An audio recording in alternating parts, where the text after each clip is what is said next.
Exodus ကနေပြီးတော့ပြန်လည်ကြိုဆိုလိုက်ပါတယ်အဲ့တော့ဒီ reading လေးမှာဆိုလို့ရှိရင် May 2026 အတွက် Gemini တွေကို Universe ကဘာ message လေးပေးခြင်းလဲဆိုတာကို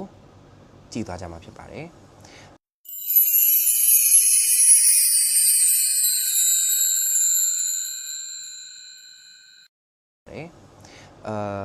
I am excited, okay? Because I am a Gemini. ကိုကိုတိုင်းလည်း Gemini တယောက်ဖြစ်တဲ့အတွက်ကြောင့်မလို့ပေါ့နော် excited စိတ်လှုပ်ရှားနေအဲ့တော့ဘာမှမလုပ်ခင်ထုံးစံတိုင်း Exodus ရဲ့ထုံးစံတိုင်းကျွန်တော်တို့ရဲ့ space လေးကျွန်တော်တို့ရဲ့ deck လေးကို cleansing လုပ်ကြမယ် okay?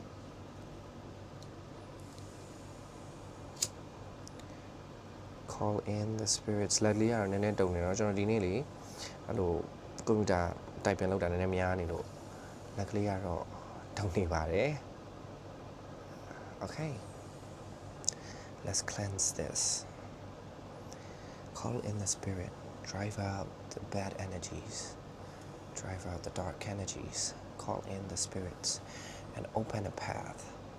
to universe so that we may receive the message is giving okay so let's start ကိုကိုရန်နဲ့ Gemini ဆိုတော့ပေါ့နော်စိတ်လှုပ်ရှားတယ် Universe ကဘာပြောချင်လဲအဲ့တော့ this is a collective reading take what resonate okay ဒါကcollective reading ဖြစ်တဲ့အတွက်ကြောင့်မလို့ကိုယ်နဲ့ကြိုက်တာလေးတွေကိုပဲယူပေါ့နော်မကြိုက်တာလေးတွေကိုတော့ထားခဲ့ပါအဲ့တော့စပါမယ် May 2026 မှာ Gemini တွေကို Universe ကဘာ message လေးပေးချင်တယ်လဲ University ပြောပြပေးပါOkay, and okay, ooh. I am excited, okay? Let them know, let's say Luciani Lubare. Okay, so focus for May 2026. Gemini Nigo. Oh, okay. Oh my god. Okay, thank you. In one shot. Kind of. Gangagat, no? Okay, so give me one more for the spread ကျွန်တော်ဘောနော်ဒီ TikTok တွေမှာကော YouTube တွေမှာကောတွေ့တယ်ဒီ card shuffling ကပေါ့နော်အဲ့လိုကျွန်တော်ကြောင့်မဲလာတော့မသိဘူး tarot okay whatever tarot ကလေ it's meant to be calmနော်စိတ်ငြိမ်အေးချမ်းစွာနဲ့လောက်ကင်ရတာမျိုးဆိုတဲ့အတွက်ကြောင့်အဲ့လို chaotic shuffle တွေဆိုကျွန်တော်တိတ်မကြိုက်ဘူးကျွန်တော်ကိုယ်တိုင်လည်းအဲ့လိုတိတ်မလုပ်ဘူးပေါ့နော် I could shuffle အဲ့လိုနဲ့ကျွန်တော် shuffle လို့ရတယ်ကျွန်တော် shuffle လဲ shuffle တတ်တယ်ဒါပေမဲ့ဘောနော်ကျွန်တော်ရဲ့ energy ပဲပေါ့ဒီအဲ့လိုဝုန်းဝုန်းတိုင်းတိုင်း shuffle ရတာမျိုးကိုတိတ်မကြိုက်ဘူး okay talking is making me lose focus Please give me one more card for Gemini for 2026.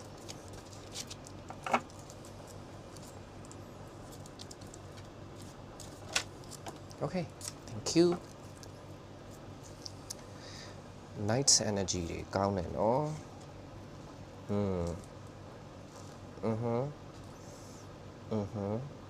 Okay, so top and bottom.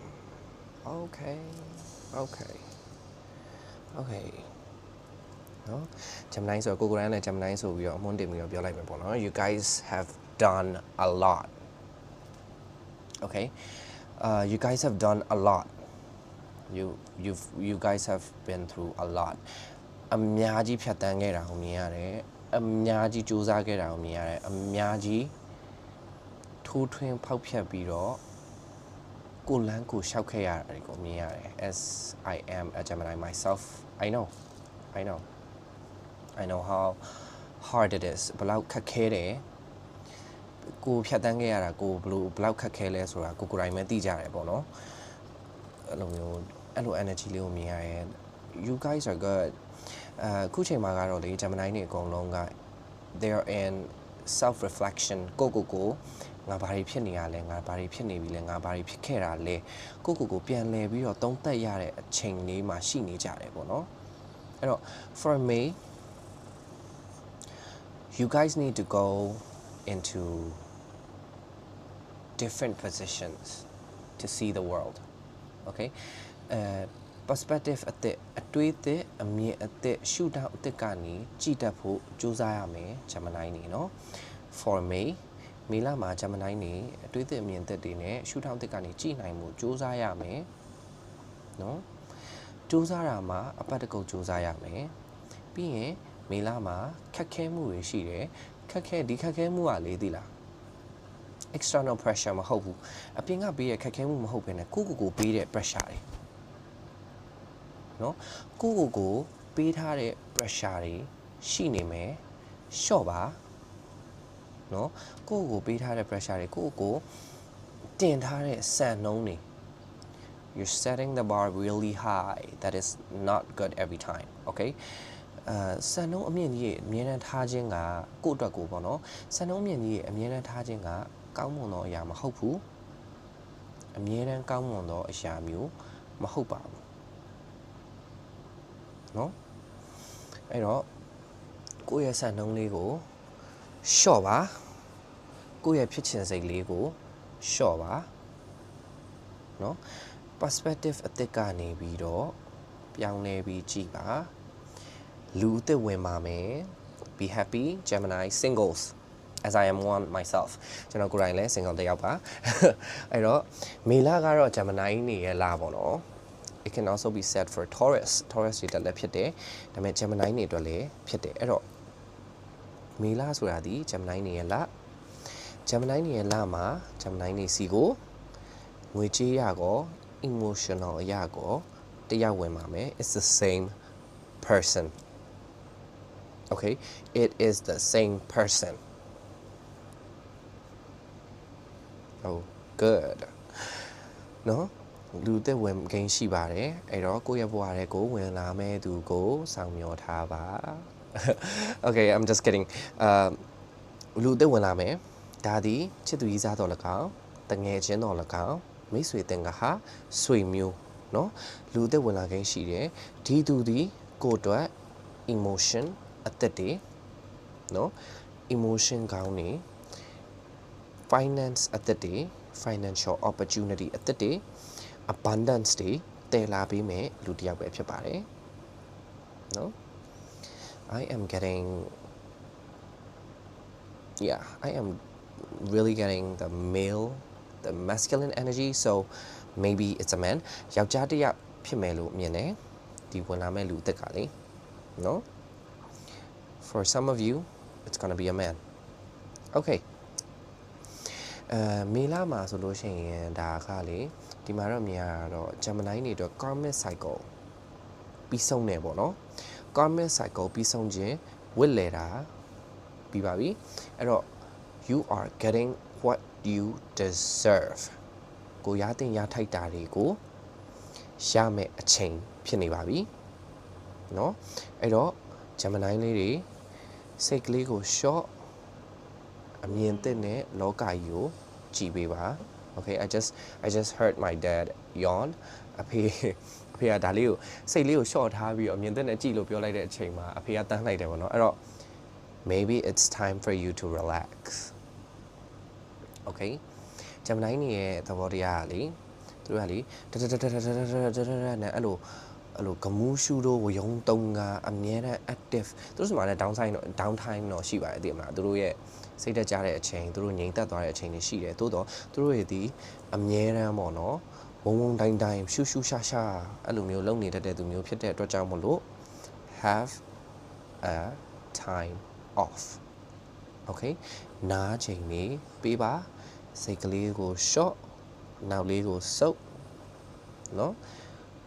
အမြင်သစ်အတွေးသစ်တွေနဲ့ကဘာကြီးကိုကိုယ့်ရဲ့ပတ်ဝန်းကျင်ကိုကြည့်ပေးပါเนาะ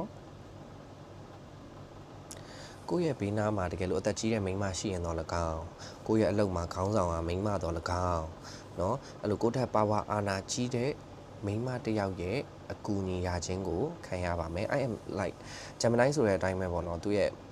masculine energy နဲ့ feminine energy အရန်ကွဲဒီမှာလေ နော်ကြည့်ရလောက်ကတော့လို့အရန်ကွဲတယ်စကားသွားလာပြောဆိုစင်ကြင်မှာဂျမ်မနိုင်နော်ဂျမ်မနိုင်လေးတွေစကားပြောဆိုလေးတွေစင်ကြင်ရအောင်ဘာဖြစ်လို့လဲဆိုတော့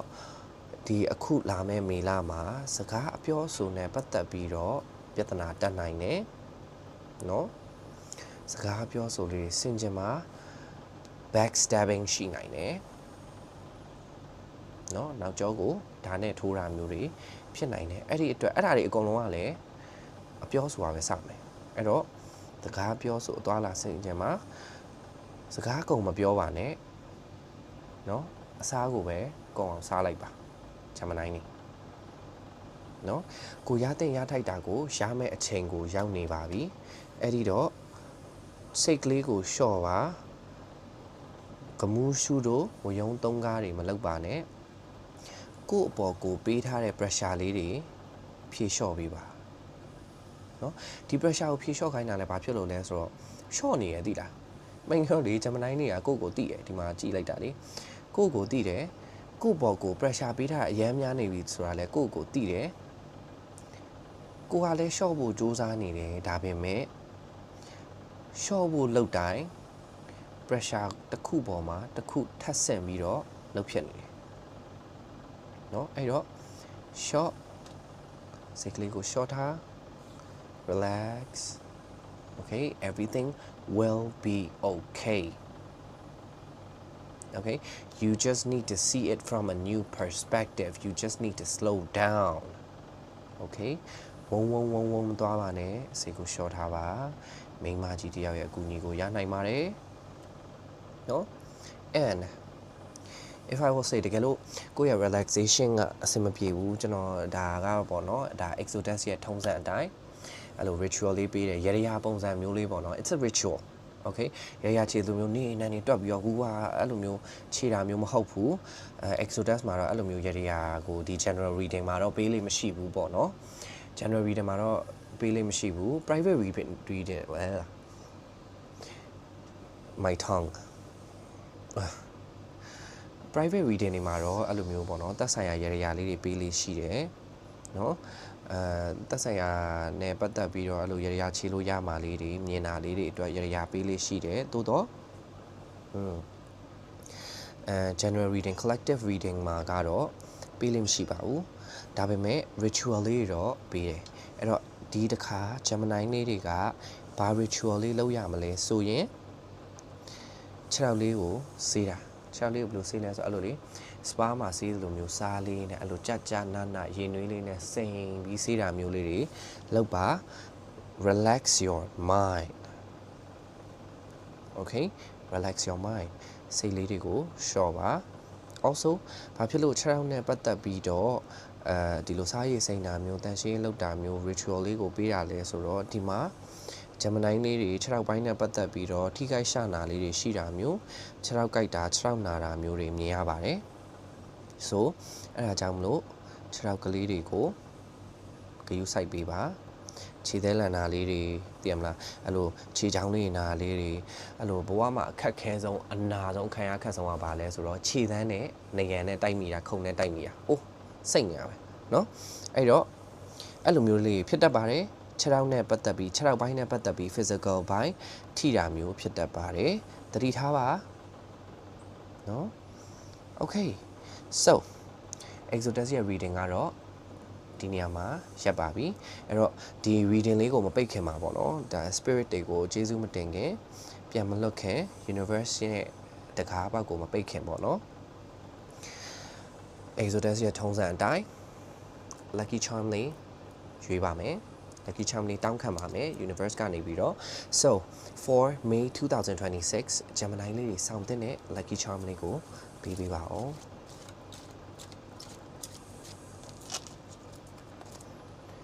2026မှာ Gemini လေးတွေတစ်လလုံးကိုနဲ့မကွာဆောင်ထားတဲ့ lucky charm လေး oh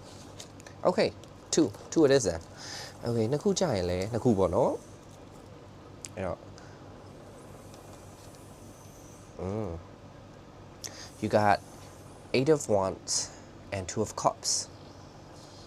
okay အဲ့ကြောင့်ပြောGemini ရဲ့ duality ပေါ့နော် tarot မှာဆိုလို့ရှိရင် wands တွေဒီ fire energy cup က it's water energy so သူတို့ရဲ့ duality အတိုင်းပဲဒီပေါ့နော်မီးနဲ့ရေကိုတခါတည်းပေးလိုက်တယ် universe ကနော်အဲ့တော့ opportunity ဆောနာပြောလို့ပဲ opportunity အသစ်တွေလာမှာဝင်ရခိုင်းလဲရှိတယ်ကိုယ့်ရဲ့ pressure တွေကိုသာ short ထားဘာဖြစ်လို့လဲဆိုတော့ကိုယ့်ရဲ့ pressure တွေကြောင့်ပဲကိုယ့်ရဲ့ passion ပေါ်မှာကိုရှိရဲ့ passion ပေါ်မှာထားတဲ့ pressure တွေကြောင့်ပဲဒီ opportunity လေးတွေကပိတ်နေတတ်တယ်နော်အဲ့တော့ pressure လေး short ပါအဆင့်ချခိုင်းတာတော့မဟုတ်ဘူးပေါ့နော်သို့တော့ကိုဆက်ထားတဲ့ကိုထားတဲ့ဘာကအရန်မြင့်နေချပြီးတော့နော် you all have a choice also as I said this is confirmation confirmation ပေါ့နော်လူသစ်ဝင်လာပါမယ်အမျိုးသားပါအဲ့တော့ we happy အမျိုးသားတယောက်ဝင်လာခြင်းရှိပါတယ်နော်အမျိုးသားတယောက်ဝင်လာခြင်းရှိပါတယ် for some of you guys okay အမျိုးသားတယောက်ဝင်လာခြင်းရှိပါတယ်သူဒီ emotional အရာကော financial အရာကောကိုနဲ့ထပ်တူထပ်မြ support လုပ်ပေးနိုင်မယ်သူပါနော်အဲ့တော့ May 2026 အတွက် Gemini လေးရဲ့ lucky charm က 8 of wands and 2 of cups ဒါလေးတွေကိုဆောင်းသွားပါ wallpaper အနေနဲ့လည်းထားနိုင်တယ် phone wallpaper အနေနဲ့လည်းထားနိုင်တယ် print ထုတ်ပြီးတော့ကိုယ့်ရဲ့ပတ်စံတော်တော်၎င်းကိုအလုပ်လုပ်နေတဲ့နေရာမှာတော့၎င်းကတ်ထားနိုင်ပါတယ်ကိုကတကယ်လို့ deck ပိုင်ရှင် tarot deck ပိုင်ရှင်ဖြစ်ခဲ့ရဆိုလို့ရှိရင်ဒီနှစ်ကတ်လေးကိုသွားလိရလေးယူဆောင်သွားပေးဖို့ကြံပြုချင်ပါတယ်အဲ့တော့ဒီ reading လေးကဒီ message လေးက Gemini လေးတွေအတွက်energy ကြိုက်တယ်အဆင်ပြေရဆိုလို့ရှိရင် Exodus ကို like and follow if you're on Facebook မှာဆိုလို့ရှိရင် like and follow YouTube မှာဆိုလို့ရှိရင်တော့ like and subscribe လုပ်သွားပေးလို့ရပါတယ်အားလုံးကိုကျေးဇူးတင်ပါတယ်ကောင်းမွန်သောလလေးဖြစ်ပါစေလို့ကောင်းမွန်သောမေလလေးဖြစ်ပါစေလို့ Gemini လေးတွေအတွက်ဆုတောင်းပေးလိုက်ပါတယ် private reading အတွက်လည်း DM မှာ